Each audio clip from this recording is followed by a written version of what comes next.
Hi everybody! Welcome to our first episode of Meet the Artist. I wanted to do kind of a get to know Cindy video for our Kickstarter because all of you guys are showing so much support.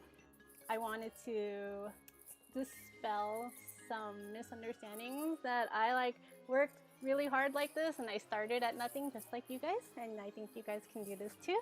And so today I have a special guest who is my high school music teacher, and I brought her on. I think she would have a lot of good insight to little Cindy and what she thought little Cindy was capable of achieving. I hope they're good things. So hi, I just want to ask, should I call you Cruz? What should I call you? You can call me Stephanie. I mean, it's been a long time, right? I'm gonna try Stephanie. Oh my god, that sounds so weird. What do I do? It comes naturally. Okay, so I want to know what myths were dispelled. Actually, so recently something I've noticed is when I talk to people, especially artists who are starting, they have this misconception that Cindy, you're successful because you've had it in you all along. And then a lot of people, something I'm struggling with a lot is that people, they talk to me, they see my, my public persona, and they confuse it. They think that that I'm just really tough and really outgoing and overachieving throughout the day. But I some adjectives I would use to describe myself is that I'm actually really shy. See, this sounds wrong because it's so different from persona, right? But yeah. Would have been one of the words that I would have described you in high school was shy. This interview, and I was, gosh, it really has been a long time since you were in high school. And you were in my wedding. Cindy also, by the way, played oboe at my wedding. I mean, it was a video because I brought a picture of it. But Cindy probably is happy that there is no video. We could change this. I was trying to, jog my memory of how you were in high school, or how I remember you in high school, and I would definitely have said shy. You weren't always the one that was coming up and talking all the time. Yeah. Or being in huge social groups and things, all caught up in the high school BS. You. But I do think it is true that I think your art and what you're doing is something that you have had for a long time. And not to say that you haven't improved drastically and become so much better at what you're doing over time, but art was always new, from music to expressing yourself through drawing. And I wish that I could go to campus now, but we're in a pandemic. I have drawings that you made of me. I have she actually did a watercolor of me in my wedding dress. I need to redo that. You deserve updated stuff. Shows the progression of what you have in your watercolor book. I cried looking at it. Thank you. From a lot of hard work on your part. It's not just naturally. Art is in you, but you've really perfected what you're doing. Thank you. I think, it's that's that misconception where you had it in you so you could do it. I was like, no, I worked really hard. I put in my 8 hours every day. I invest a lot of money into classes, and I take these classes that kick my butt so hard where you get your feedback at the end of the week and you're like, I tried really hard and the feedback is all negative. Can you at least acknowledge that I tried really hard, right? And all the negatives, right. And you were you told me when you were starting too, you were packing up your little car, driving up to conventions, you were pounding the pavement trying to make this work for you as a career, which is huge. Yeah, I put in the energy. A lot of hard work.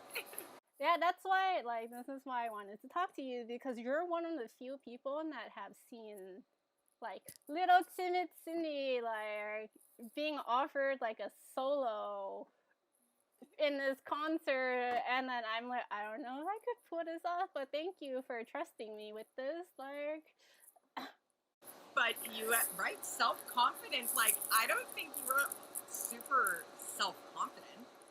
yeah, no. You know, you were never putting your foot forward to try to like get things or try to be the center of it. Very, very much, very humble, very shy. Very shy. Humble? I think it was, I had you come into the band room because someone had painted one of the ugliest murals on the wall I've ever seen. And Cindy offered, I'll come in. Let me do something for the band. Mm-hmm. And just, I come in and you created this gorgeous solar system of musical instruments. And and you know, I knew that you would, here's the moment I knew that you must have really like gotten to a higher level in what you're doing and like people knowing who you are, was I had a student of mine come up to me one day in class and go, "You follow Sakura? How do you know about this person?" Well, yeah, she was my student, and this girl flipped out as if you were the Beatles and I had a connection to the most famous rock band in the world. I said, "No, that's Cindy. She did the mural in the back." This girl flipped her, I'm not going to swear. Yeah, PG-13. Wow, Cindy, you must have a following now. You're a Kickstarter. I can't even believe how fast that went. Boom. People see that and they're like, yeah, it makes sense because it was Cindy, right? And before I hit launch, I like talked myself up into this like sickly nausea because I was like, oh my god, the expectation for success is so tremendous. I don't even know what the turnout is going to be. I can't guarantee we're gonna hit this goal like right away. What if people are disappointed? What you're saying to yourself, you have expectation on you. You're saying there's such a high expectation. Where is that coming from? Right. So like when you talk to people, everyone's like, "Oh, Cindy, you're gonna do great." And then I'm like, okay, people are expecting great things. And then like I go on the internet and I was looking at other Kickstarters that did really great, and I'm like, wow, this bar is set really high. So I recognize that in part of that, oh, I set myself up for that kind of like that nauseous feeling. But I do feel a lot of pressure all of the time to perform, and I worry often about like, what if this doesn't pan out the way that people want, right? Yeah, I know it's crazy. Confidence of earn the right to be a little bit more confident. It's wonderful. You're doing you're your biggest critic. Yeah, it's true. It's true. Yeah, after the Kickstarter was funded, I like texted my best friend, and also this best friend, we've been friends since like we were 5, so she's been around. And then I was like, yeah, I can't believe it happened. Like before I even could like finish posting that I launched, it was done. And she was like, don't forget you deserve all of this. And I was like, wait, what does that mean? And then I started crying because like I have trouble. I've been working on this, but I still have trouble coming to terms that I deserve credit for my hard work. And I know that a lot of younger aspiring artists, not just younger, but like all artists struggle with this, right? Yeah. And you're a music teacher. I think for creatives, it's so hard. You put a piece of yourself out there, mm-hmm. Have that be judged in any sort of way, whether it be literally having someone give you critique or a grade, or launching a Kickstarter and seeing what that produces. It's all critique on what you're putting out. So it's hard. But at the same time, I feel like the people that are most successful artists do have the confidence in what they're doing. There has to be a point where, yeah, there's always going to be some self-doubt, and you're always going to be your biggest critic. But now you've got to start going, I can do this. And it's something that you've done and worked for. It's not being handed to you. You have worked your butt off to get where you are and to be making a living out of what you love and what you're good at. Fake it till you make it. Yeah. But okay, so that brings us to a question I wanted to ask you for on behalf of like anyone listening who might be trying and not seeing results or not feeling it. Like, so you're a high school teacher, you see these students, your little freshman high schoolers all the way up to their seniors. Like, that's a long time. That's 4 years, right? So when you see someone who has that potential, but like they're not quite confident enough to chase it, what are things that you think that they can do or that you try to push them to build that I can attitude? I think that everyone needs to have successes in what they're doing to start to build the confidence. And that's where I'm going. You have a lot of successes that I hope you can look back on and start to feel that confidence. Yeah. When you're younger and you're in high school, is the far between. It looks like a lot of kids are confident. Most of them are faking it. It's so they make it also. So for someone who's struggling to either see their own talent or just to get out of a rut, I want to give them successes. So you try to find a solo, you try to find a position in leadership council, or you try to find a way of highlighting that thing that they have. They're just not seeing it yet. Yeah. So that they can feel the success from it and hopefully keep building those successes. So sometimes you give the position or the solo not to the person that is the best singer or the best performer at the time, but to the person who needs that experience most.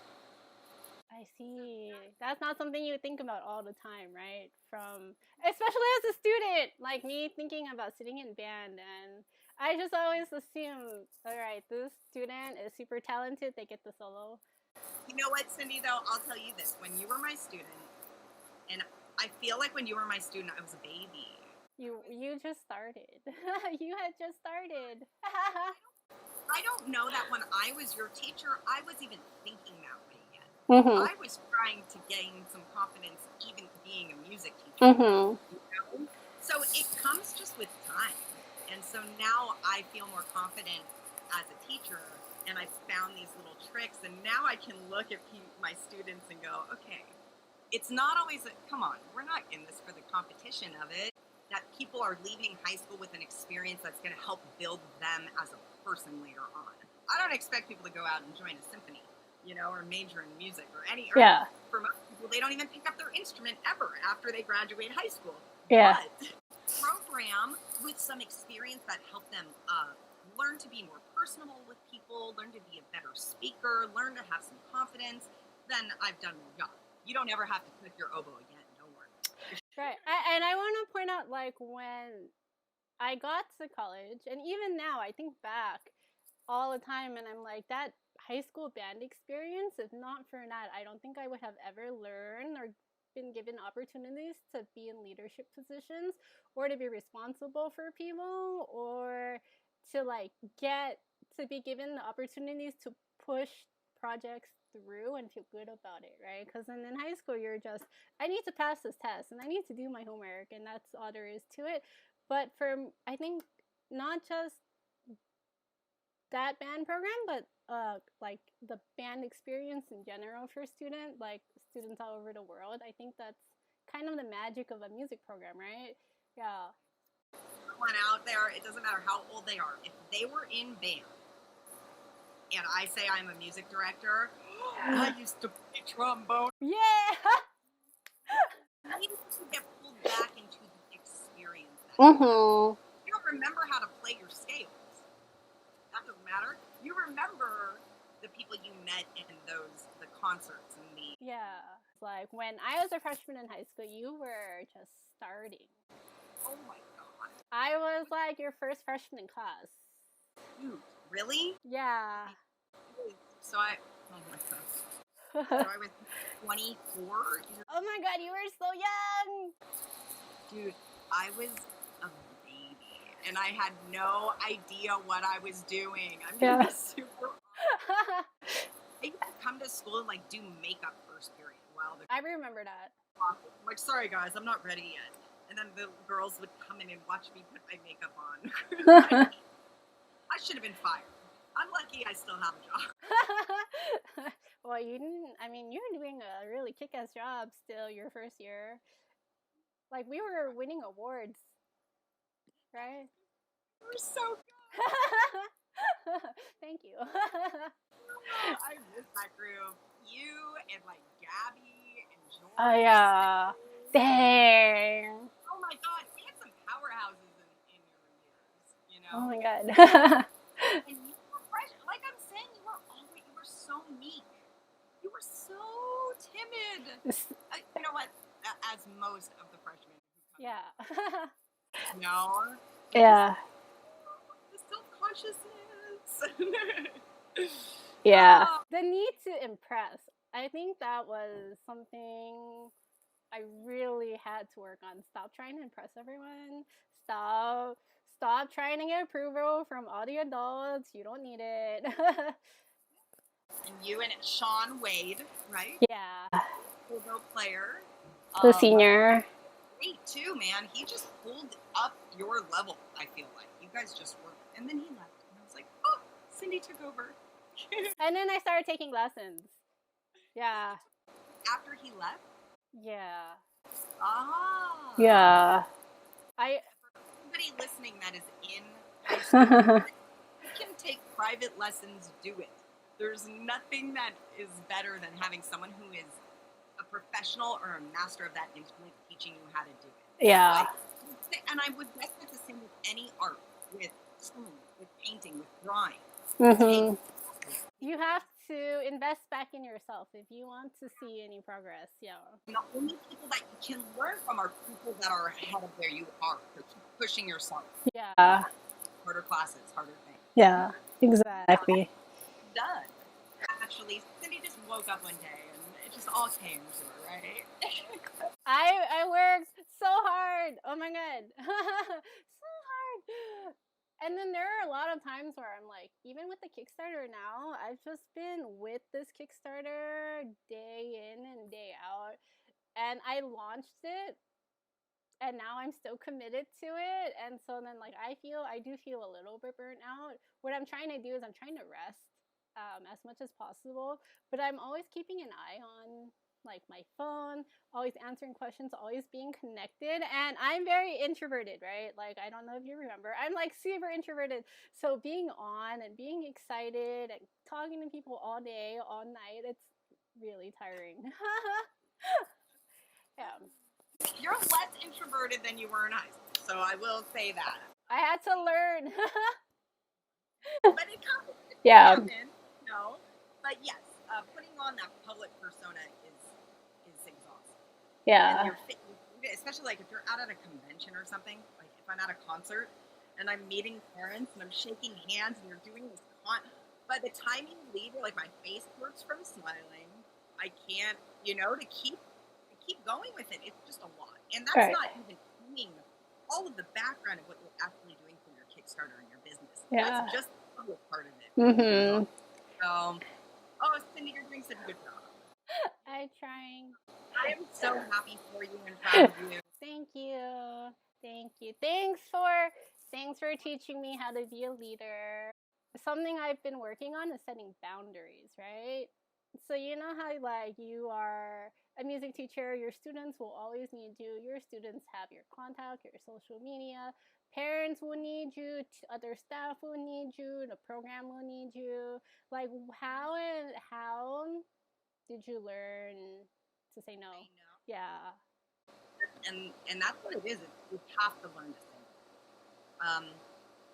We put a lot of pressure on ourselves to do everything for everyone, for your family, for your friends, for your students, for people who are your fans. And I've learned as I got older that if you don't put self-care and taking care of yourself really near the top of your priority list, you won't be any good for anybody else. Mm-hmm. And it took me a lot of years to learn that because I would be at school, you want us to perform somewhere, you want to do that? Yes, I will do everything, no extra pay. until you burn yourself out completely. And as soon as you learn to say no and practice saying no, that's the thing, you got to practice it. Okay? Yeah. It's hard to do.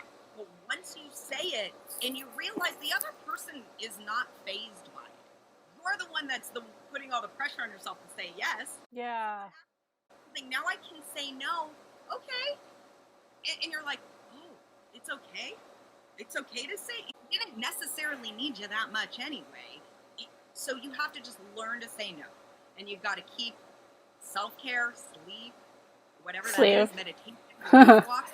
Right now in this time, during this pandemic and everything we're going to, it's not a joke. Self-care and take time to keep yourself and your mind right so that you can still be creative and so that you can still be able to support other people. Because if you're falling apart inside, you're not going to be any good for anybody else. Yes. Yeah, something I've learned too is when I'm honest about, hey, I'm like not feeling it today. I haven't been feeling it. Sorry, like I have to cancel the stream, guys. They are so for it. They're like, yeah, take care of yourself, get some rest, and then like it was weird. It was so weird because especially like, you know, you have parents and they're like, why can't you do more? This is not enough. Why can't you be more successful? Why can't you be more efficient with your time? And you're like, I'm gonna die. But like, your fans are like you. That's the thing. We all are experiencing things in different ways, but we're all in this together right now. And they're not your parents. Yeah. Your fans are not your parents. They're not putting unrealistic expectations on you. They're not. Right. They're happy for what you're putting out there. I also had to realize, because I was such a young teacher when I started, it took me a long time to finally realize that I am not like buddy friends with my students. Because you have to realize, I get older and my students always stay 14 to 18. I started at 24, that was only like a 10-year difference. But now that I'm a lot older than 24, and I get further away from their age bracket. And so it took time to be like, I'm not like their sister. I'm not like their buddy. Yeah. I'm their teacher. I am here to do something different for them. And so now I'm more like their mom. But there's definitely a clear line between leadership and what the students are doing. And there wasn't that when I was your teacher. You're a buddy. That's why we're buddies now. I have so many good pictures of school. Oh, Jesus. That's wearing like Winnie the Pooh ears and holding our doll. Actually, like that time I went to your office to paint that mural, I was really surprised to see you still had my photo out. What? Times don't change. That's why I love my office. That's why I want to be back at school so badly. Yeah. Office is like, I love that damn room. I love that music room. And I love that, like, kids can come back into my room after being gone for 10, 15 years and come into my office and find something from them. That's crazy. Right? Okay, maybe I'm a pack rat. No, didn't you clean it out? You had to. Okay, so here's a question that someone wanted me to ask you is, how did you know you wanted to be a music teacher? I thought, and this is funny you're saying this because this kind of goes with expectations and stuff. I thought I was going to be a professional percussionist in an orchestra and make movie music. This was exactly what I thought I would do for my career. So when I went away to college and got a scholarship to go and play percussion in Boston, the pressure of what the expectation was that I had set up for myself back home, the expectation and that I put on myself was to become this professional musician. Becoming a professional musician. It's hard. You're going to be on the big screen in Hollywood, Yeah. It's you and the other million people on the planet who all want to be that spot. And it's not to say it can't happen, but you have to have a specific type of drive to really make it as an artist. And that's what you obviously have, and it's hard. It was too hard for me. I knew it within the first semester because it was the first time in my life that I ever hated music. It became such a chore and such a competitive thing with other people. And I was like, I don't want to be in the band room for 10 hours a day practicing Sorcerer's Apprentice on the orchestral bells. I want to go hang out and make friends and join clubs. So I really quickly knew that my love of music had to do with school.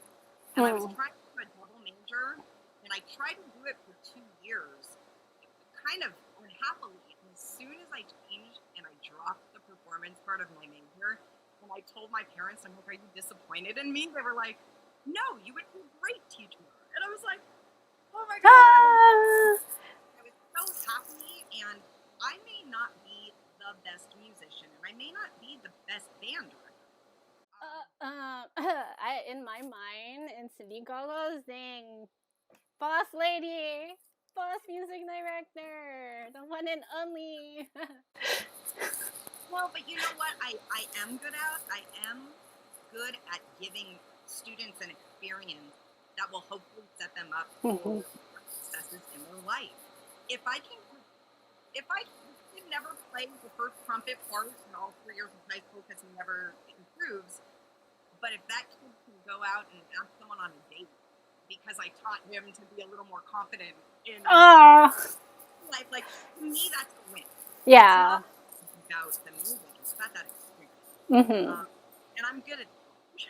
You are. I remember we took a trip to Universal Studios for one of our like competitions. And then, like, none of my friends, like, none of my groupies had gone on that trip that year. So then I was hanging out with you and all of these really confident, intimidating seniors. And I was like, this is really hard. But because you're just so chill. You're just so chill. And you're really like accepting and understanding, and you're encouraging. Like, by the end of the day, I was like screaming on all the rides, and I was having a really good time. And I was really surprised that I had opened up and become comfortable during that trip. And I really owe that thanks to you. It's because I am a child. That's all it is. Yeah. I'm just a big kid. When we go on field trips, I don't want to hang out with the other chaperones. I want to hang out with them. From Universal Studios, and I'm wearing a tank top that I bought at Universal Studios that has Peter Pan on it and says, I'll never grow up. How appropriate. Yeah.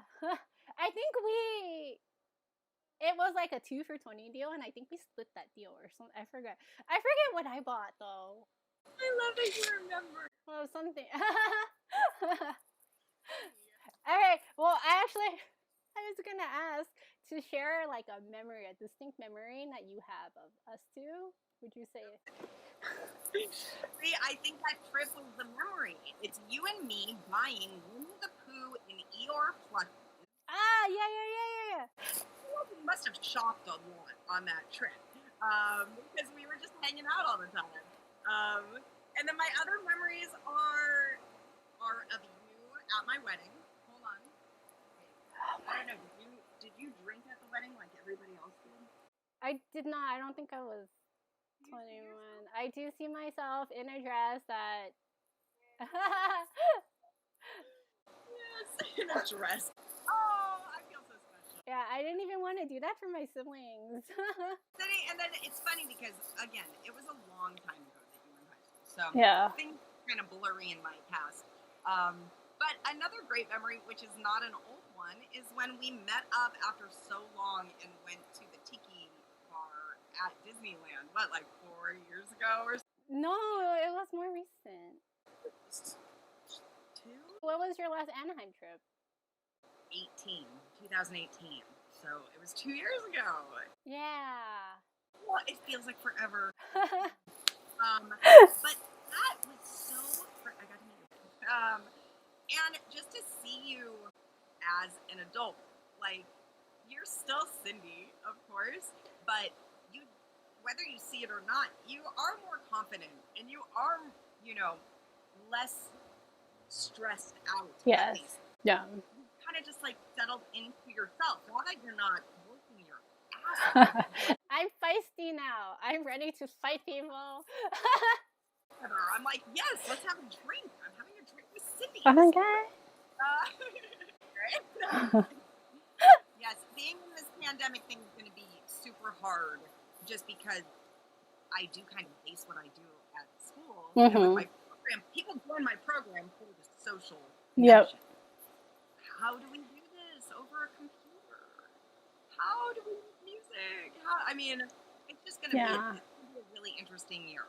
But I got to find a way to help people feel like they're connected even though we're apart. It's going to be hard. I have some ideas for you because I do it. Like, I connect people all over the world. So yeah, I will send you something offline. Yeah. Yeah. The student becomes the teacher. I'm just here to help. I'm just here to help. Okay, so another question a lot of people are dying to know is, did I cause a ruckus when I was in band? No. I was the model student, right? Singing very low key. Chill or shy or whatever you want to call it. I don't remember many ruckuses. There was none. But again, you know, I remember, here's the people that stick out to me. The criers, you weren't one of those. You know, the drama queens, you were not one of those. You weren't a shit talker. Like, you were never caught up in all the BS of high school. So, when I think of you in high school, I think of you sitting in the front row in front of me with your oboe, like the model student. yes. I don't know. Were you the model student? You were. I was. See, but people have trouble believing that because, like, now I'm really quick to tell people off. I'm, like, very verbally abusive for fun. Like, I'm mischievous. That swears all the time. Sorry. Like I said, I should be fired. So if kids come out of my classroom with a little bit more foul language, I'll take all the credit for that one. You should be able to tell people off. You were not telling anybody off in high school. I wasn't. I didn't know how. I didn't know how to fight. Oh, something. I also remember when you were leaving to go to college, I remember talking to you and being like, do everything. Go try everything once. I remember that. I remember you graduating and going away and be like, you just got to get out there and do stuff. Yeah. You know, try it. Go to a party. Go out and have fun. And I don't know if that's always the best advice, but you needed to go out there and prove going to college and letting loose for a little bit. You got to get it out somewhere. Yeah, I think that's the key to this learning to build success is let it out, try everything, get over those insecurities about messing up, and then you're good. Pendulum swing. I like to say that. Like we're sitting on this one end of the pendulum, either being shy or insecure, and then you gotta let it swing to the other side. Yeah. So it's almost annoying how out there you are, and that's the way you find middle ground. The only way you know where the middle and the balance is to check out both sides. Exactly. I agree with that. And I think when I was in high school, I spent a lot of energy preventing the failures. Like, I have to, no matter what, get an A on this test. And I have to guarantee my college admission because I don't even want to think about the thought of not going to college. Yeah. And that's all that's in most students' sights at that time. Because you don't know what's out there. Especially if you have pressure from your parents to perform, which many students at Westmore do, then it's hard to see beyond that. It's hard to see because you don't know. You don't know what's out there until you leave high school. And Don't tie yourself in to what your parents want you to be or what everybody thinks you should do. Like, get out there and experience life and then figure out what's out there. Because your high school mind doesn't even know what else there is besides getting an A or getting into college or and boyfriend and girlfriend, you know? So yeah, you just get through it.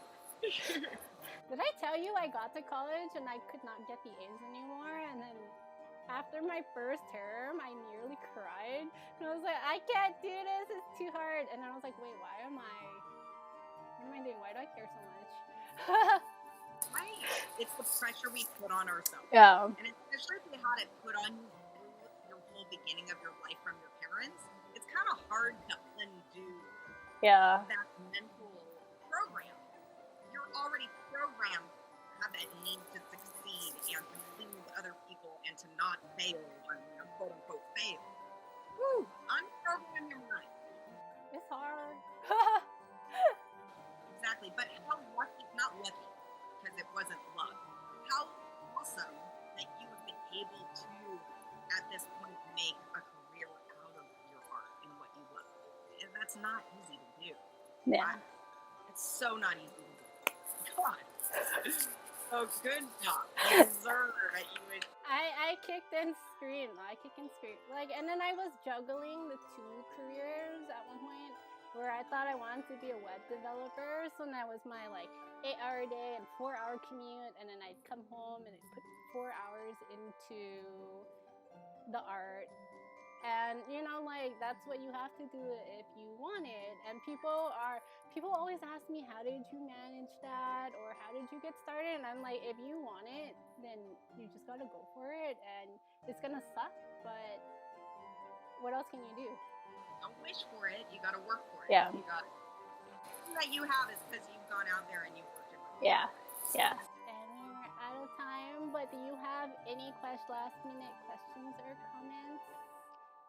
I'm just super proud of you, and I know that you don't always take positive feedback. Hey, I'm great at it now. Thank you. Shower me. No, I'm just kidding. Really excited to see where you go. So you don't get to just quit because your Kickstarter work. Now you have to keep going back to work and keep making more stuff. You sound like my parents. No, I'm just kidding. No. I'm just kidding. Pressure.